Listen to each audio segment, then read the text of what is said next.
Well, the voice isn't Kenny Rogers, and the song isn't in the top 10, and the man singing, Bill Elliott, is most at home not on a Nashville stage, but here in Dawsonville, Georgia, population 342. A good number of those are three generations of Elliots, all of whom live within walking distance of this converted schoolhouse. It's a schoolhouse where the classes aren't the basic reading, writing, and arithmetic, but the three C's: cars, cylinders, and chassis. It's tucked away in the piney woods north of Atlanta. Oldest brother Ernie's the point man in the operation, crew chief and chief engine builder. Middle brother Dan assists in the engine building and more than once has been mistaken for the youngest brother, 29-year-old Bill. Is Mr. Brooks in? Yeah, this is Bill Elliott. Young and determined, Bill's one of the most popular drivers on the circuit. Most drivers had a childhood hero. Did he? You know, I really didn't have heroes or nothing like that. I just looked at things realistically.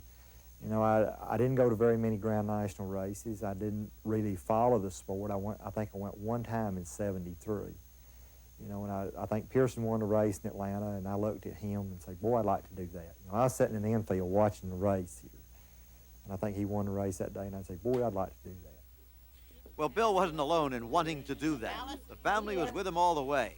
Took quite a while, but after this year's Daytona win, Mom and Dad Elliott, well, they were almost literally bursting with pride. This is what we've always hoped for. We've always dreamed of the boys running NASCAR, running the Grand National circuit. Well, not only are they running, but they're winning. Now it's the Elliots, good old hard-working Georgia boys who stand ready to challenge for the national championship. Does Bill thank God he's a country boy?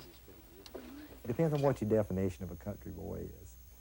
I just try to be myself. I'm sometimes easygoing, except when I get in a race car, and then I get serious about what I'm doing. But I try not to let life bother me, and I'm just a normal, everyday guy.